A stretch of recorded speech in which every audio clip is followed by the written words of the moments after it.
La semaine dernière, c'était en début de semaine à RFI, c'est une journaliste, mais je n'ai pas pu retenir son nom, a abordé ce genre de problème à partir de la taille des poches des blue jeans. À savoir, elle a constaté que le téléphone portable rentrait dans une poche de blue jeans pour homme. Par contre, il ne rentre pas dans la poche d'un blue jean pour femme. Et à partir de là, elle est allée voir on pourrait les appeler les designers, ceux qui conçoivent les habits, et de façon explicite, élaborée, ils lui ont expliqué que les hommes avaient un habit fonctionnel, et donc ils avaient des poches, ils avaient une veste, on pouvait tout mettre dans les poches. Par contre, les femmes, quand elles s'habillent, elles sont en représentation. Et donc, à partir d'une représentation, il faut des poches très petites, ou voire même faire semblant qu'il y ait une poche par un liseré. Mais de toute façon, les femmes ont un sac à main, puisqu'elles sont amenées à transporter beaucoup de choses avec elles, du genre glace, tous les produits pour se farder, etc., etc.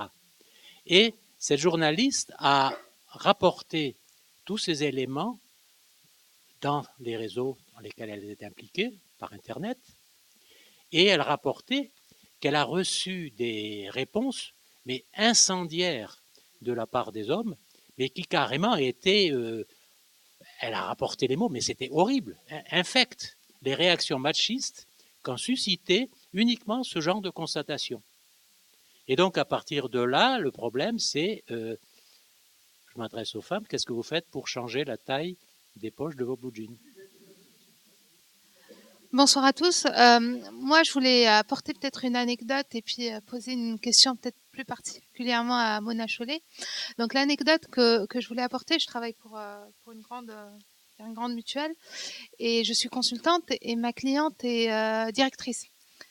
Directrice, membre du COMEX, on va dire, elle est numéro 3 ou 4 de l'entreprise. Et sur son nom, donc elle s'appelle Marie Machine et il y a Marie Machine et c'est écrit directeur de.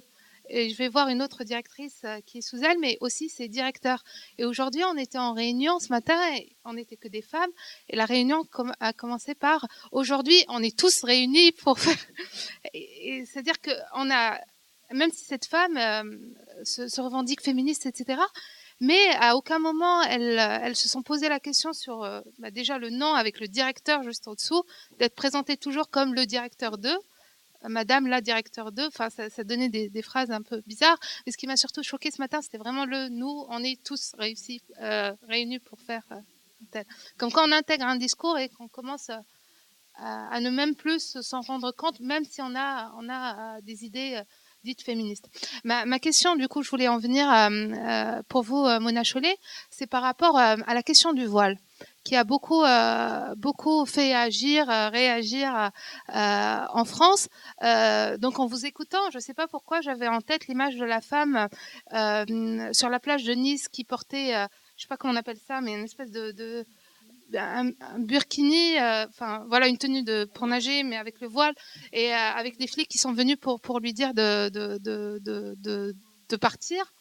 Et je me suis posé la question parce que sur ma page Facebook, j'ai beaucoup réagi avec des amis de différentes, on va dire, confessions et positions politiques, de dire est-ce que finalement c'est un débat idéologique, voire électorale, de dire cette femme n'a pas sa place là parce que derrière, moi, j'ai une idéologie qui est différente. Est-ce que ça rejoint purement le débat féministe, c'est-à-dire que cette femme, sur cette plage, n'avait pas le droit de faire de son corps ce qu'elle voulait. Elle devait être en 2 pièces, plus mince, et ne pas avoir cet habit que sûrement, j'espère, elle a choisi.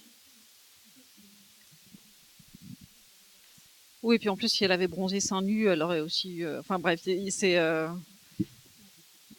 infernal parce qu'on n'est jamais bien, on n'est jamais habillé de la bonne manière. En fait, ça n'existe pas. Je crois que quelle que soit la manière dont on est habillé, on dérange toujours quelqu'un. Et en fait, c'est vrai que cette image, elle était vraiment très frappante et je pense que c'était l'aboutissement d'une logique parce que c'est vrai que enfin, beaucoup de gens ont fait le rapport avec, en remarquant que c'était l'image inversée de, comment il s'appelle, je crois, les gardiens de la pudeur ou je sais pas quoi en Iran, quoi, qui verbalisent les femmes quand leur voile est mal ajusté ou qu'il y a trop de mèches qui dépassent ou voilà.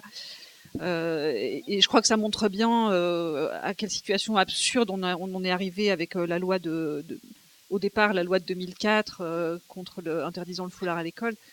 Moi, il me semble que la règle absolue, ça devrait être qu'on laisse les femmes s'habiller comme elles veulent. Enfin, il y a déjà tellement de... Enfin, j'ai l'impression qu'aucune femme n'est libre dans sa manière de s'habiller. De toute façon, ça n'existe pas. Aucune femme n'aura jamais la paix, quelle que soit la manière dont elle s'habille. Donc, je crois qu'à partir de là, on devrait simplement éviter d'en rajouter.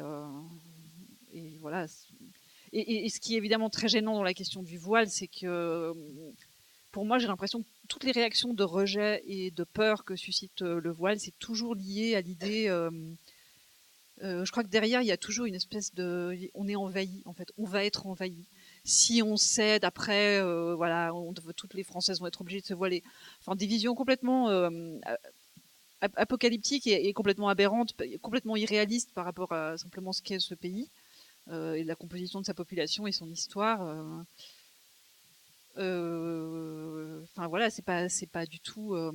Moi, j'avais été très sensible au film d'une femme qui s'appelle Samia Chala, qui avait réalisé il y a peut-être 2-3 ans un film qui s'appelait ah zut, comment ça s'appelait, évidemment au moment où ça m'échappe, mais Madame la France, ma mère et moi, je crois, où elle racontait comment donc elle est en France depuis une vingtaine d'années et comment en Algérie elle s'était battue contre les intégristes qui voulaient imposer le port du voile aux femmes algériennes. Et comment en France, elle se retrouvait à se bagarrer aux côtés des filles voilées pour leur droit à le porter, en fait. Et elle disait que pour elle, c'était le même combat et qu'il n'y avait absolument aucune contradiction à ses yeux. Et ça me paraît assez juste comme attitude. Voilà. Bonsoir à toutes et à toutes. Je voulais rebondir sur les remarques de la personne qui était en bas et puis derrière, par rapport au fait que les hommes souffrent aussi effectivement de la répartition hétéronormée des rôles. La femme qui s'occupe plus des enfants, enfin où c'est plus admis qu'elle s'occupe des enfants, qu'elle fasse le ménage, qu'elle soit à des postes moins élevés ou choses comme ça, et les hommes qui, par exemple, peuvent pas prendre leur congé paternité tranquillement, etc. Moi, je suis la première à défendre ça. Je suis vraiment je trouve que l'égalité, elle est vraiment à défendre à tous les niveaux, pour les hommes également. Après, je voudrais juste quand même replacer les choses au sens où, oui, des hommes en souffrent, mais quand même, ils gagnent 27%, enfin 17% de plus que les femmes. Ils ont quand même beaucoup plus le choix. Enfin, il faut quand même relativiser là-dessus. On se bat pour tous et toutes. Après, c'est quand même les hommes qui ont le pouvoir dans la société telle qu'elle est actuellement. Deuxième chose, je voulais juste faire une petite remarque, enfin, en tout cas émettre une peut-être hypothèse. Moi, j'ai travaillé 8 ans dans la communication par rapport à ce que tu disais sur le fait que le marketing genré qui s'adresse aux femmes, donc qui consiste en des injonctions à se maquiller d'une telle façon, s'habiller, etc., commençait à se propager à destination des hommes. Honnêtement, moi, je pense que c'est un mécanique assez simple de marketing. C'est-à-dire que les boîtes voient très bien, enfin les annonceurs se rendent très bien compte que ça marche vachement bien de vendre des crèmes super chères pour faire croire qu'on va aller mieux, de vendre le jean qui va faire qu'on va choper beaucoup plus. Ça marche bien sur les nanas. Pourquoi on n'essaierait pas de le faire pour les mecs? Pour moi, c'est exactement le même système. C'est un système pourri qui va juste se propager aux mecs. Alors, oui, c'est un changement. Je pense que c'est juste un changement vers on a fait du pire pour les nanas, bah faisons-le pour les mecs. Donc, je pense que le débat, pour moi, la question, du coup, elle se pose pas vraiment pour moi en termes de, il y a du changement, est-ce que ça veut dire que les choses bougent et peut-être que, du coup, la question n'est pas, la question, c'est juste que ce sera merdique pour tout le monde. Personnellement, j'ai pas vraiment envie d'aller là et j'ai pas envie que ça se passe pour les hommes non plus. Juste pour te répondre, en fait, quelque part, ça change quand même dans le sens où les rapports hommes-femmes, c'est pas, oui, les rapports, du coup, entreprise-hommes vont être les mêmes que entreprise-femmes, le rapport que moi j'ai avec Zara ou tous les trucs de marketing, n'importe quoi. Mais par contre, s'il y a des injonctions qui sont similaires, les rapports hommes-femmes peuvent changer. Et il est peut-être et la question, elle est plus là. Non, dans le sens où il y a peut-être une compréhension, je sais pas. Compréhension peut-être, compréhension, surtout un constat de se dire que tout comme les femmes n'ont pas le choix de s'habiller de comme elles veulent, de sortir où elles veulent, de s'exprimer comme elles veulent, les hommes vont les comprendre aussi et se dire ah bah c'est vrai qu'on veut comprendre, nous non plus, on n'a pas le droit de parler et de s'habiller comme on veut. Donc ils vont se comprendre. Je sais, mais ça bénéficiera du coup voilà aux annonceurs, à je sais pas, enfin à ce système-là. Effectivement, oui, ils vont se comprendre parce qu'ils seront dans la même galère en fait. Mais c'est un problème de non-choix en fait. C'est-à-dire que, enfin, voilà. Pour moi, c'est un problème de non-choix à la base qui s'applique aujourd'hui aux femmes prioritairement et qui aurait tendance à se propager de la même façon, malheureusement, pour les hommes. Et puis, si je peux me permettre, ça ruinera leur vie sexuelle définitivement parce que les hommes et les rapports hétérosexuels deviendront un cauchemar parce que les hommes et les femmes seront là en disant oh, faut que je rentre le ventre et est-ce que j'ai pas oublié un poil en m'épilant et voilà. Et du coup, chacun sera complètement dans ses anxiétés et incapable de profiter du moment. Pardon ? Oui, alors ils se révolteront ensemble contre ça, ouais. Ils peuvent déjà se révolter contre ça. Bonjour. Alors déjà, je veux vous dire, je suis un ami. Je ne veux pas faire de problème. Je me sens presque un peu coupable d'avoir le micro. Je suis le premier à reprendre la parole. J'ai un peu peur.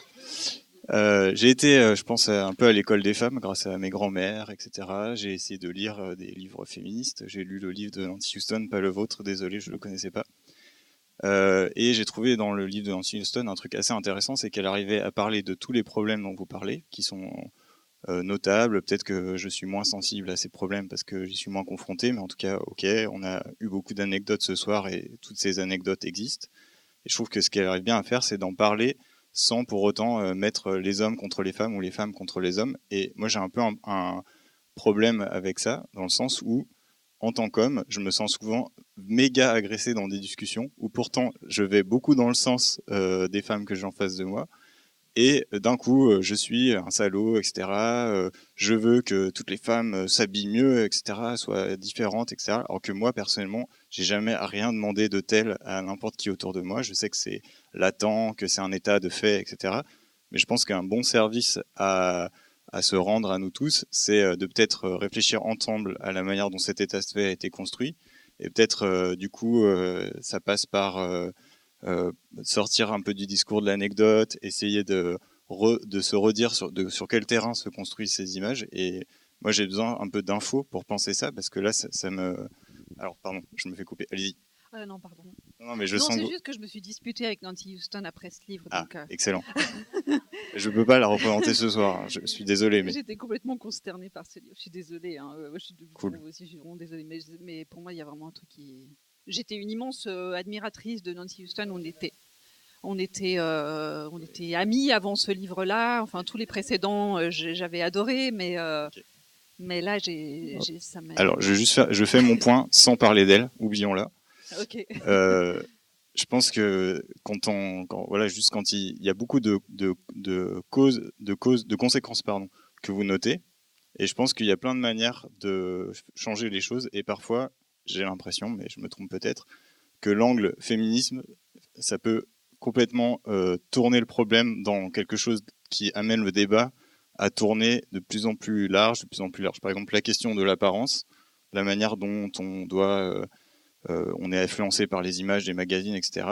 Elle peut être, je pense, traitée d'une manière non genrée, justement, parce que voilà, ça touche les hommes, ça touche d'autres personnes, ça touche pas du tout certaines personnes. Par exemple, moi, quand j'étais gamin, j'avais que les fringues qu'on m'a filées, etc. J'en ai vachement souffert. Tout le monde s'est foutu de ma gueule, etc. On va tous pleurer. Et je pense que c'est comparable à, peut-être, je crois, à une fille qui aussi se pose des questions, etc., etc. Donc c'est pas comparable. Merci. Aidez-moi à comprendre parce que vraiment, je vous jure, je fais pas du mauvais esprit. Vraiment, j'ai vraiment envie de comprendre. Oui, mais juste quand même, je comprends ce que tu dis, qu'on peut. Enfin, moi, je suis d'accord. Changeons les choses ensemble. Mais quand tu dis, tu te fais traiter de salaud et agresser, qu'est-ce qu'on est en train de faire là? Est-ce qu'on a agressé les hommes ce soir? On t'a pas agressé en émettant des. Je me permets de rebondir par rapport à ce que tu dis. Moi, je suis assez d'accord en tant que femme. Et je trouve, par exemple, le combat des fémènes, c'est quelque chose qui est. Bah ouais, mais c'est un peu bizarre. Tu vois, moi, je suis une femme. et je suis pas la seule à le penser. Pourquoi tu as besoin de te mettre à poil pour revendiquer quelque chose? Après, on va te mettre la télé-réalité avec des femmes à poil. Et après, on va te dire, ouais, mais tu vois, la femme, faut qu'elle soit bien considérée, faut qu'elle mette son truc. Ben ouais, mais il y a un moment, il y a une contradiction qui est faite aussi auprès des femmes en tant que telles. Et quand on est un homme, on peut aussi se poser la question, et même en tant que femme, à se dire, mais attends, enfin, après, c'est chacun. Mais moi, il y a une part aussi que je considère comme ça. C'est une action politique, mais comme les femmes qui vont être à la télé, qui vont revendiquer des choses, je veux dire, ça peut être, pour moi, ça peut être discutable.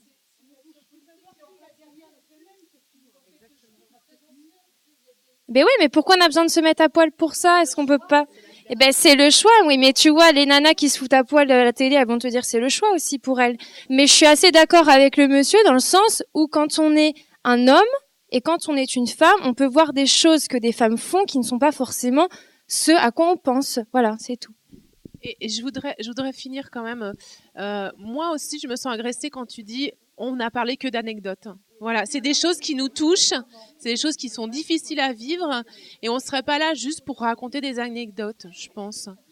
Et voilà. Non, mais c'est ça, ce que je veux dire, monsieur, c'est que c'est marrant parce que vous prenez la parole au bout d'une heure et demie de discours pour essayer de vous faire plaindre, bon.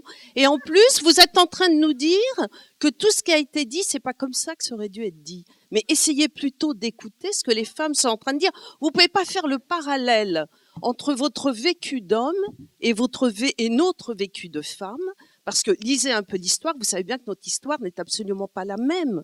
Donc, bien sûr, dans un couple, entre amis, entre femmes et hommes, on se parle, on n'est pas là, évidemment. Mais là, on parle de lutte, on est sur un autre terrain. Donc, vous pouvez pas venir nous dire que c'est pas comme ça qu'on aurait dû faire. Voilà, c'est tout. Et venez pas non plus nous demander de vous plaindre. Vraiment, non. Non, mais écoute, c'est vrai.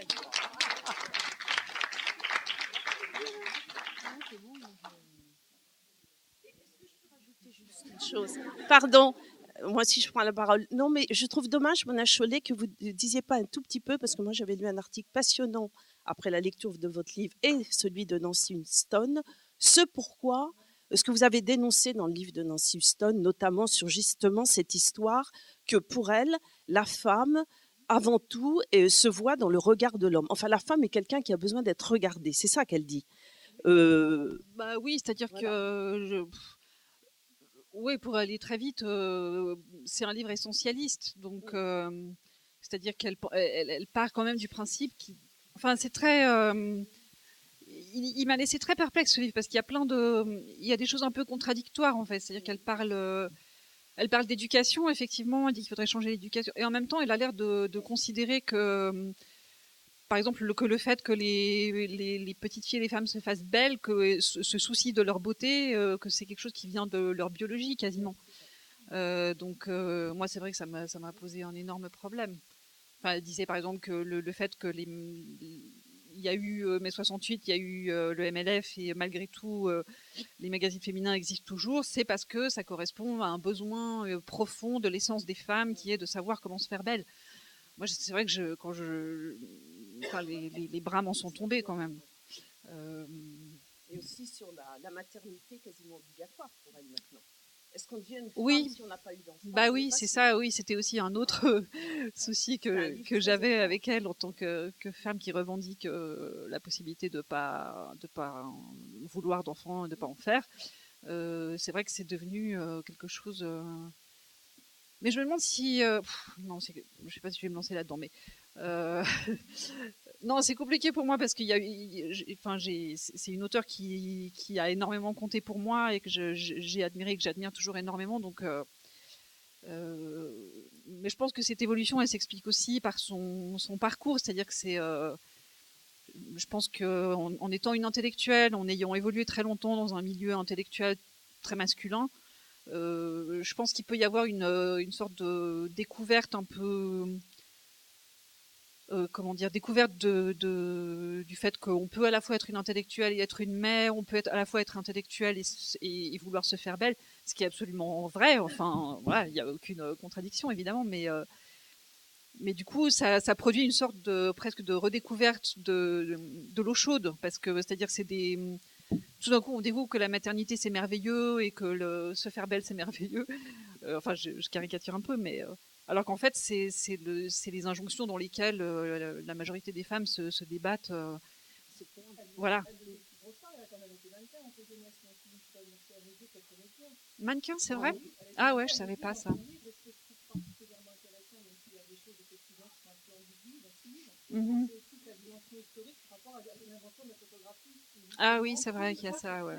Ouais. Partie-là où justement de remettre l'injonction à l'apparence liée au fait que d'abord on se voit dans un miroir et surtout qu'il y a une diffusion dans la société de l'image de soi et que tout d'un coup on devient d'abord sous le regard des hommes parce que c'est les hommes qui fabriquent les photographies et c'est donc eux qui dictent les apparences. Et toutes ces analyses-là sont très intéressantes, même s'il y a d'autres choses qui sont effectivement un peu plus essentialistes. Mais bon, mais quand même, elle connaît très très bien le monde des apparences dans sa profession de mannequin quand même. On ne peut pas dire qu'elle l'a découvert tardivement.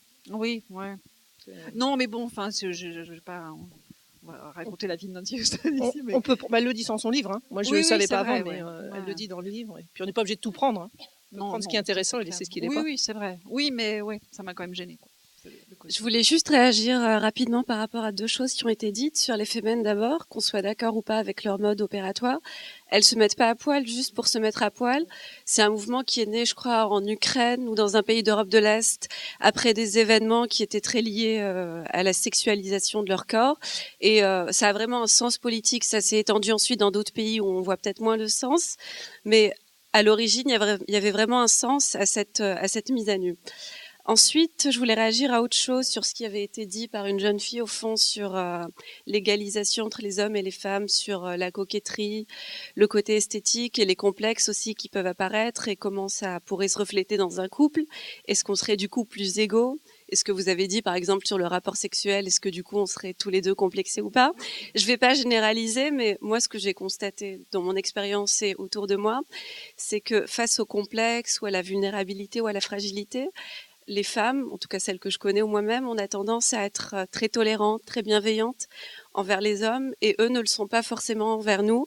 Et c'est toute la différence. Je trouve qu'on est très tolérante avec les hommes, avec leur physique, avec plein de choses. Et nous, on reçoit pas cette même tolérance-là et on en souffre beaucoup du coup. Et on se le fait aussi entre femmes aussi. Donc voilà. Bonsoir. Alors bon, moi je voulais revenir un petit peu sur, par rapport au spectacle, peut-être même des lectrices Oui, pardon. Je voulais revenir un petit peu par rapport au spectacle et même à des lectrices de Beauté Fatale sur le rôle un peu des parents. Alors pour donner un petit peu mon expérience personnelle, je sais que étant petite, ma mère a beaucoup œuvré pour que je décomplexe un peu par rapport à tous les magazines que je pouvais lire du type glamour où on voyait toujours un peu les mêmes filles, blanches, blondes, cheveux lisses, des fonds de teint clairs, ou même au rayon Barbie, des Barbies, c'est très récent, hein, les Barbies de couleur. Donc c'est vrai que je sais que ma mère a beaucoup essayé de me rassurer, me redonner confiance en moi, me dire que c'était pas une vérité absolue que d'être comme ça. Donc je voulais savoir un peu quelles étaient aussi les réactions de parents qui sont venus assister à ce spectacle, éventuellement s'ils ont parlé eux, je sais pas, de leur méthode ou de comment ils sensibilisent leurs enfants par rapport à ces questions quand ils ont un enfant je sais pas qui est pas tout maigrichon, je sais pas, mais voilà, qui répond pas à ce qu'on peut faire entrer dans les normes, quoi. Et j'ai pas assez d'échanges après avec les parents pour qu'ils m'expliquent eux comment ils font.